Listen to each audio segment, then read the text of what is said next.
Welcome and good morning to Grassroots Healing Podcast, episode number 1.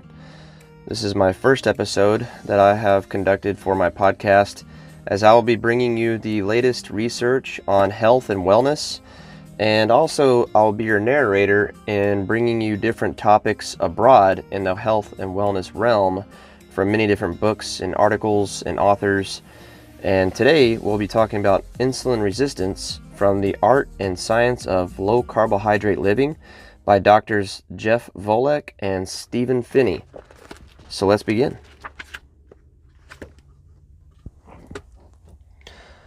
Perhaps the most important physiological step forward in low carbohydrate diet research will come when we understand the intimate details of how insulin works in the human body and how or why normal insulin action goes awry in some individuals.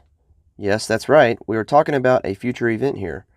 When Dr. Frederick Banting, a different Banting, not the undertaker who wrote the diet pamphlet, discovered insulin in 1922, for which he was awarded a Nobel Prize 1 year later, most people would have guessed that we had figured out how insulin works within a few decades.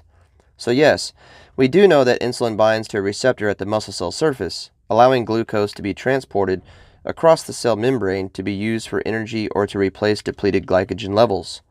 Without the action of those glucose transporters being turned on by insulin, glucose is stuck floating around in the fluid outside of our cells. And in fat cells, stimulating the same receptor shuts off fat release and promotes fatty acid uptake, triglyceride synthesis, and fat storage. But a big speed bump in our understanding of how insulin works occurred in the 1930s when scientists began observing that some people with high blood insulin levels seemed to be oblivious to its signal. Thus was born the concept of insulin resistance, broadly defined as a diminished ability of insulin to exert its normal biologic effect on a cell. And today, more than 7 decades later, we still don't fully understand the mechanism of insulin resistance, why some people's muscle cells just seem to thumb their noses at the big dog hormone discovered way back in 1922. It is not that we failed in this task for a lack of trying. As of this writing, a PubMed search on insulin resistance yields 57,905 citations. Hundreds of auspicious careers have been built upon the quest to understand the mechanism of insulin resistance. So why is this important? And why waste lots of paper on a chapter whose conclusion hasn't been written yet? For one, there are several 100 million people in the world with this condition. Insulin resistance occurs on a continent, so it's a little difficult to pin down the exact prevalence, but conservative estimates are that about 1 in 4 adults in the United States are insulin resistant. As with most prevalent metabolic diseases, drug companies are feverishly worked to develop pills to target the problem. But even some of the newer ones, as a class, are running into safety problems. The primary reason we have an entire chapter about insulin resistance is that well-formulated, low-carbohydrate diets consistently make it better.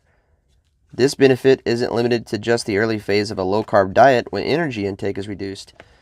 The improved insulin sensitivity persists for months and years into carbohydrate restriction when weight loss has ceased and most of an individual's dietary energy is coming from fat. But if you ask the average consensus expert what increasing dietary fat does to insulin sensitivity, he or she will tell you it gets worse. Wait a minute, you say. You tell me that low-carb diets make insulin resistance get better? But then you tell me experts say that high-fat diets make it worse? How does this make sense? Are you guys prescient, or are you just one of the set of charlatans selling snake oil? Answer: we are scientists trying to figure out how the human body works. And science can't advance if we aren't ready to test out new ideas and promptly accept those that are proven to work. But part of the answer may lie in the fact that most consensus experts consider a high-fat diet to be one with 45 to 60% of energy as fat, whereas we use this term for diets providing 65 to 85% as fat. Within our range, a well-formulated diet is almost always ketogenic, but not so in theirs. This brings us back to our analogy of that uncertain vacationer taking a flight halfway from California to Hawaii rather than committing to the whole trip. Drifting in a lifeboat halfway there is nothing like basking on the beach of Waikiki. Thus, that vast body of published research using high-fat diets in the 45 to 60% range for fat intake tells us nothing about what happens during nutritional ketosis. The biology of insulin resistance remains unknown. The insulin receptor was discovered in 1969, but its three-dimensional structure was not described until 2006. Downstream of that receptor are any number of intracellular structural pieces, like multiple rows of dominoes lined up and ready to topple when insulin binds to the outside of the cell. Many of these objects, made of proteins encoded by genes, have been optimistically promoted as the cause of insulin resistance, but to no avail. None of them alone can fully explain the phenomena of the body ignoring insulin signal. Part of this problem lies with how we do science.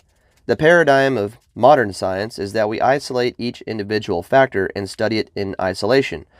This is the reductionist approach to discovering scientific truth.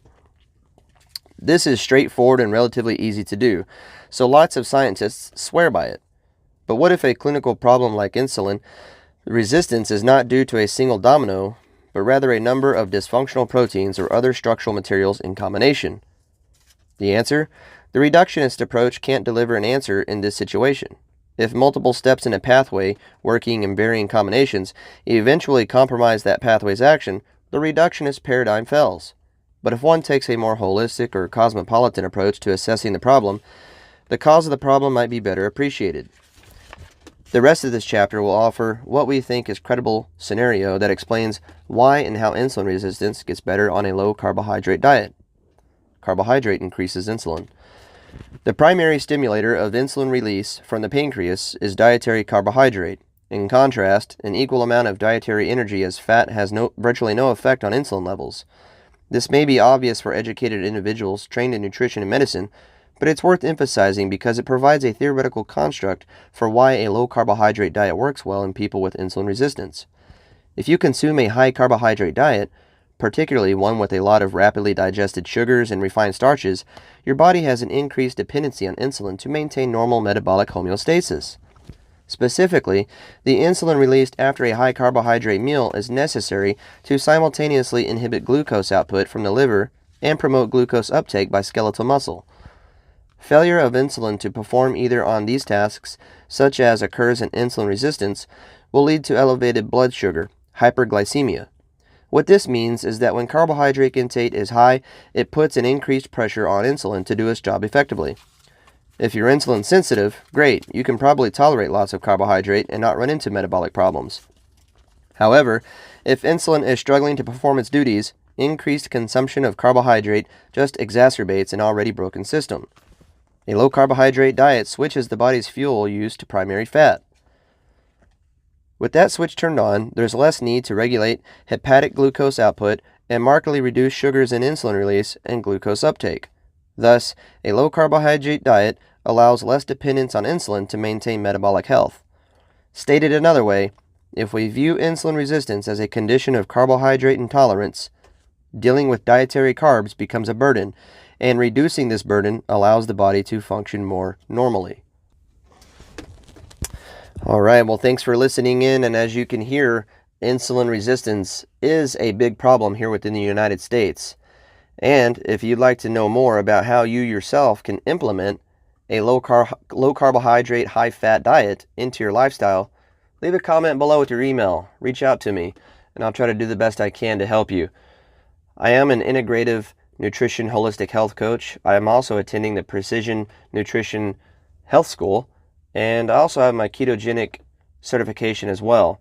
So I appreciate you listening, and stay tuned, as tomorrow we'll talk about something different. Leave your comments of what you'd like to hear. And in the meantime, I'll leave a link below where you can purchase this book. Thanks, and have a wonderful and productive day.